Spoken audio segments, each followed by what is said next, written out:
मुझे श्रवण करना है ऐसी कथा जो मेरे संशय को मिटा दे, मेरे संशय को समाप्त कर दे। माँ भगवान देवाधिदेव महादेव सुन रहे हैं, माता सती बारंबार प्रश्न कर रही हैं, भगवान शंकर से बारंबार प्रश्न किया जा रहा है, बारंबार। और कितना सुंदर बात है, शिवपुराण कहती है यदि हमारा कर्म अच्छा है, यदि हमने श्रेष्ठ कर्म करा है, तो हमको भगवान को ढूंढने की जरूरत नहीं पड़ती, बाबा देवाधिदेव महादेव हमको ढूंढता है।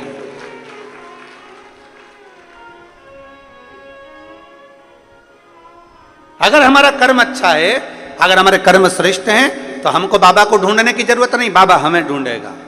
बाबा हमको ढूंढने के लिए नहीं करता।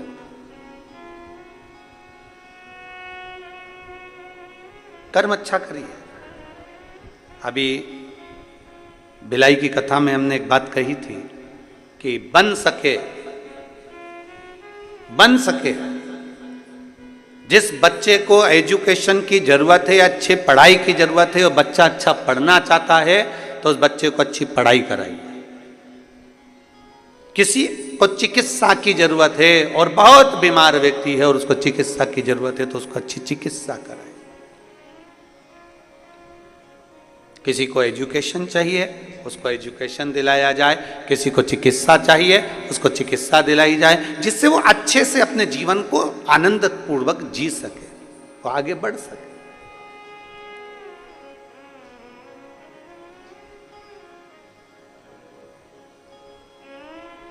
किस किसने सुनी थी भिलाई की कथा? हाथ उठाओ जरा। सभी ने सुनी है? रख लो रख लो रख लो।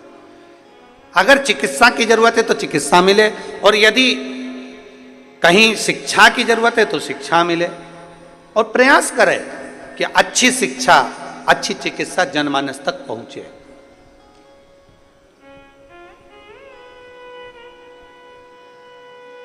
सती मैया कह रही है कि मेरे भीतर का संशय मिटा दीजिए। कर्म अच्छा है तो आपको परमात्मा को ढूंढने की जरूरत नहीं, परमात्मा आपको ढूंढेंगे।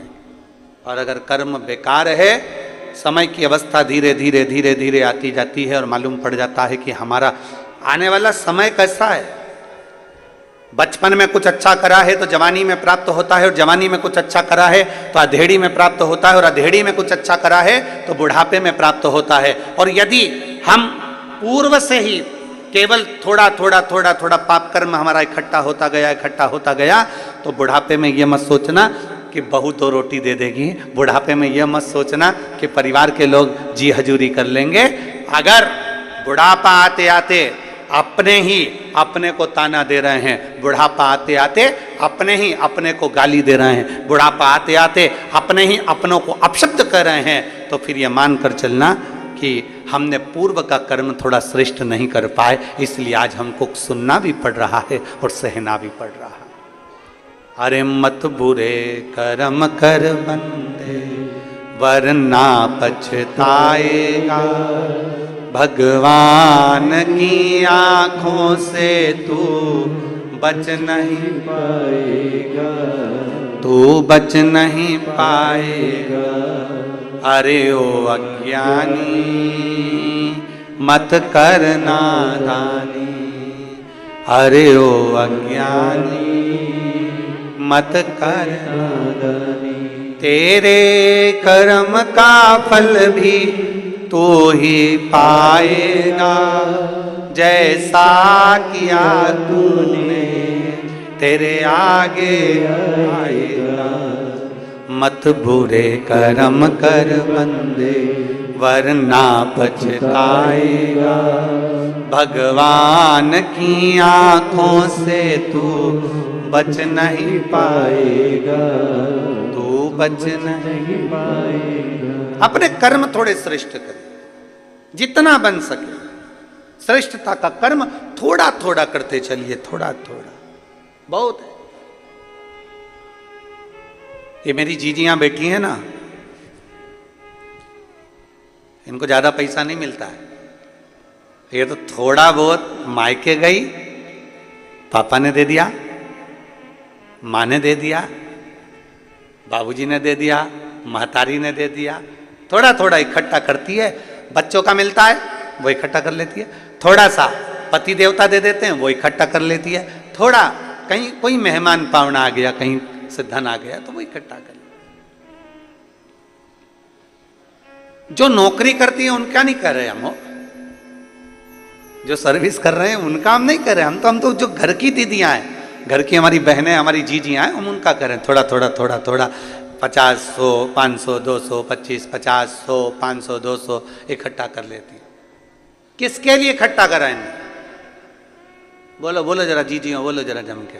खुद के लिए? बोलो जम के। नहीं। किसके लिए इकट्ठा करा? ये पैसा इकट्ठा करा जब बच्चों को जरूरत पड़े तो मैं निकाल कर दे सकूं, और पति को जरूरत पड़े तो मैं निकाल कर दे सकूं। ये उस समय के लिए, खुद के लिए नहीं।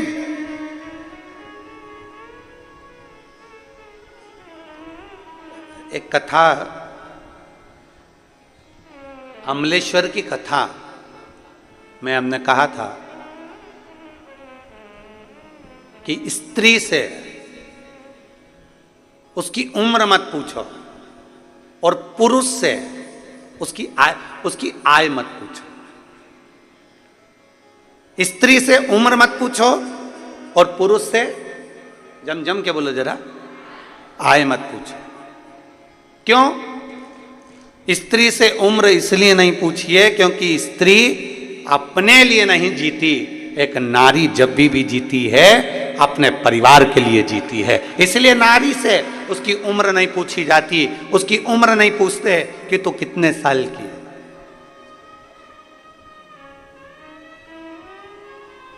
स्त्री से उसकी उम्र नहीं पूछी जाती कि तू कितने वर्ष की है। और पति से, ये जितने मेरे जीजा बैठे हैं यहाँ पे और जितने आस्था चैनल पर जीजा कथा सुन रहे हैं, इनसे इनकी आय नहीं पूछी जाती। तुम कितना कमाते हो, कितनी आवक हो रही है,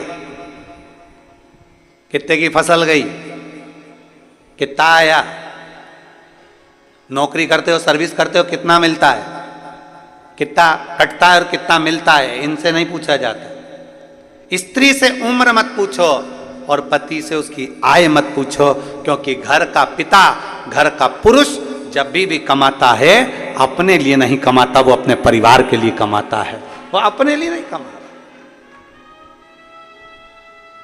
क्या पूछा जाए इनसे? एक नारी का पूरा जीवन, एक स्त्री का पूरा जीवन अपने परिवार के लिए लग जाता है, पूरा जीवन।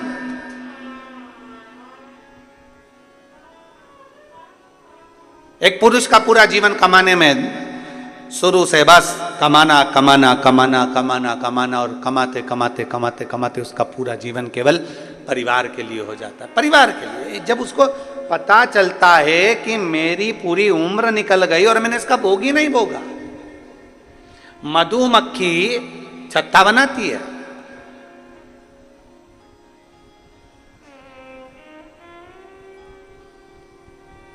वो तो अच्छा है, ये यहाँ पे मधुमक्खी का छत्ता नहीं है। एक बार कहीं कथा करने गए थे बिहार साइड में, तो वहाँ मधुमक्खी का छत्ता था। अब वो इतनी बड़ी बड़ी ये लाइटें जलती हैं, तो वो मधुमक्खी का छत्ते में से मक्खियाँ निकल निकल के सब इधर उधर।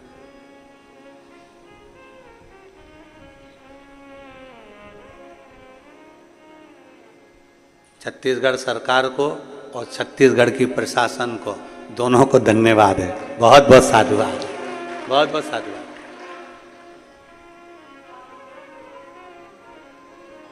मधुमक्खी अपना छत्ता बनाती है, जगह जगह से पुष्प का रस लेकर आती है और शहद बनाकर तैयार करती है। उसको लगता है मैं खाऊंगी, अब मैं तैयार करा, अब मैं खाऊंगी, अब मैंने तैयार करा, अब मैं पाऊंगी।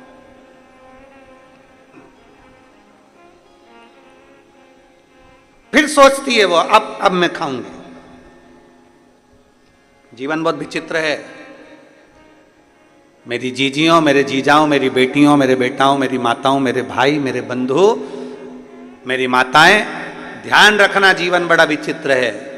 जब दांत रहते हैं तब खाने को चने नहीं मिलते हैं, और जब चने मिलते हैं तो मुंह में दांत नहीं रहते।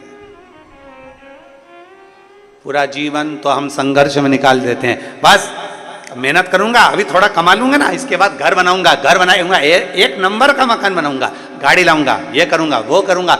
मालूम पड़े घर भी बना लिया, गाड़ी भी लिया है, पर शरीर ऐसा हो गया कि घर तो नंबर 1 का बनाया, पर ऊपर एक बार अगर चढ़ गई तो 3 दिन बाद नीचे उतरी है। फिर क्या मतलब का घर? कई कई माताओं को बड़ा शौक रहता है, बस अपने पति से कहती हैं अपने एक मकान बनाएंगे। इतनी बारिश होती है ना, एक कपड़े सुखाने की जगह नहीं है अपने घर में। अरे बोलो तो सही है कि गलत है? अपने यहाँ कपड़े सुखाने की जगह नहीं है, अपन एक मकान बनाएंगे और घर में ऐसा ऊपर ऐसा शेड लगा देंगे जहां पर कपड़े सूख जाए, कर जाए, और ऊपर अपन 2 मंजिल का बना लेंगे, बच्चों का कमरा अलग, इस बेटी का कमरा अलग, दामाद अलग, तो ये सब चीज कमरे कमरे बना देंगे और ऊपर अच्छी व्यवस्था कर देंगे कपड़े वपड़े सूखने की। अब मालूम पड़े बेचारे पति ने हिम्मत कर कर मेहनत कर कर कमा कर घर बना दिया, घर के ऊपर कमरे, कमरे के ऊपर छत भी बना दी और छत पे ऐसी व्यवस्था भी कर दी कि कपड़े सूख जाएं। अब मालूम पड़ा जब मकान बनाने का कहा गया था तब उम्र दूसरी थी, और आज जब कपड़े की बाल्टी लेके ऊपर चढ़ी तो मालूम पड़ा 4 घंटे तक वहीं पर बैठी है। भगवान भोलेनाथ, शंभुनाथ, त्रिकालदर्शी, कैलाशी, अविनाशी, इतने में नीचे आवाज पहुंची बहू के पास में, मम्मी क्या हो गया?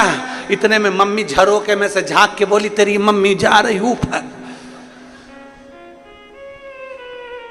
तुरंत नीचे से बहू दौड़ी दौड़ी ऊपर गई और मम्मी को देखा हालत खराब, मम्मी को पानी वानी पिलाया उसने। जब दांत हैं तो चने नहीं है, और जब चने हैं बोलते जाओ जम के, दांत अभी कमा रहे तो विचार कर रहे गाड़ी लूंगा, गाड़ी लूंगा, गाड़ी लूंगा, कमाते कमाते कमाते कमाते एक अवस्था डल गई और मालूम पड़े बुढ़ापे में गाड़ी भी आ गई। गाड़ी तो आ गई पर डॉक्टर ने कह दिया ज्यादा बैठ नहीं सकते, पीठ का गुरिया खसक गया। अब एक गुरिया खसक गया। अब थोड़ी देर तक गाड़ी में बैठा था, इतनी देर में तो घर पहुंचा और पत्नी कह रही जी सुनो तो सरी, कथा चल रही है, गांव का नाम नहीं बोलूंगा, यहां का नाम तो बोलूंगा ही नहीं।